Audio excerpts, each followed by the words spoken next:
নমস্কার বন্ধুরা, শ্রীময়ীস astrological tips চ্যানেলে তোমাদের সকলকে স্বাগত জানাচ্ছি।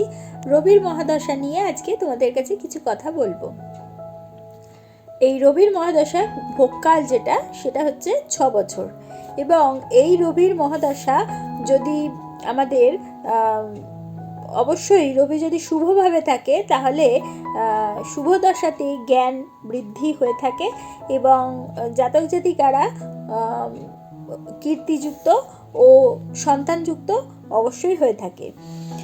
এবং এই রবি যদি অশুভ অবস্থায় আমাদের জন্মছকে থাকে তাহলে সেই রবির মহাদশাতে কিন্তু আমাদের রোগ ব্যাধি এবং সরকারের থেকে বিভিন্নভাবে নির্যাতিত হওয়া বা নির্যাতন সহ্য করা এবং অগ্নিভয় এগুলো কিন্তু সূচিত করে থাকে।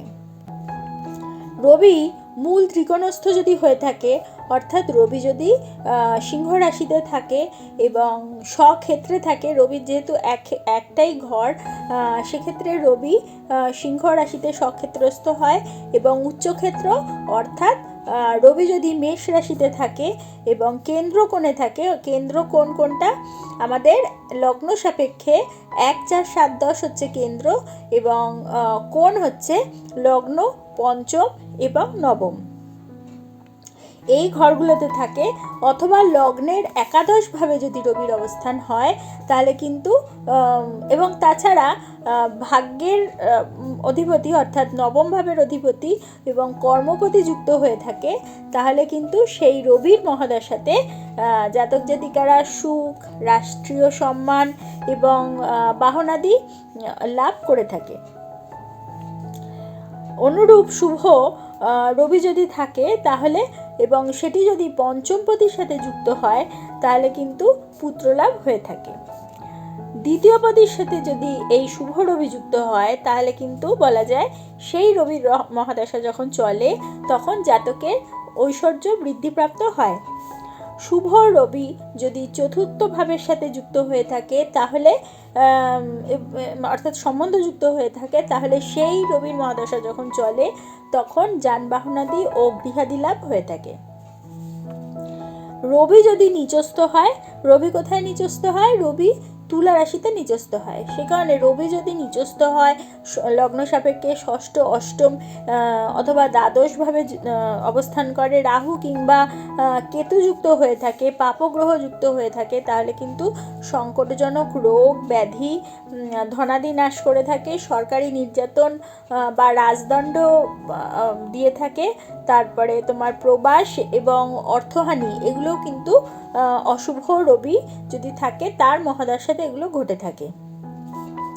যশহানি, প্রবল জরাদি, তারপরে জরাদি রোগ, বন্ধু বিচ্ছেদ এবং বন্ধুর সাথে বিরোধ, পরিবার পারিবারিক একটা অশান্তি এবং পিতার সংকট এগুলোও কিন্তু অশুভ রবি সূচিত করে থাকে।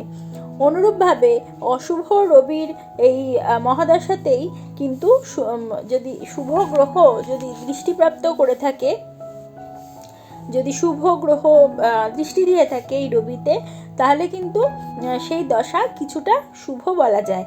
কিন্তু যদি এই অশুভ রবি থাকে এবং তার উপরে যদি অশুভ তোমার গ্রহের দৃষ্টি রবির ওপর হয়ে থাকে তাহলে সেই রবির মহাদশা যখন চলে তখন কিন্তু জাতক জাতিকারা সাংঘাতিকভাবে চরমতমভাবে একটা সংকট বা অশুভ পরিস্থিতির মধ্যে দিয়ে দিন যাপন করে থাকে।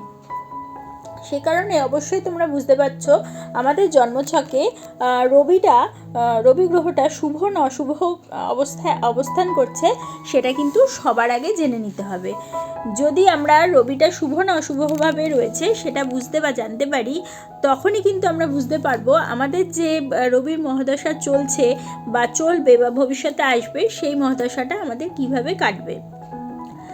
তাহলে বন্ধুরা, যদি তোমাদের আমার এই ভিডিওটা ভালো লাগে তাহলে অবশ্যই তোমরা একটা লাইক করে দিও, তোমাদের পরিচিতদের মধ্যে শেয়ার করে তাদের জানার সুযোগ করে দিও, এবং যারা এখনও পর্যন্ত আমার চ্যানেলটা সাবস্ক্রাইব করোনি অবশ্যই সাবস্ক্রাইব করে দিও এবং পাশে থাকা বেল আইকনটি প্রেস করতে কিন্তু একেবারে ভুলো না। তাহলে প্রত্যেকে ভালো থেকো, প্রত্যেককে ভালো রেখো। পরবর্তী ভিডিওতে আবার চলে আসবো। ততক্ষণের জন্য সকলকে ধন্যবাদ। নমস্কার।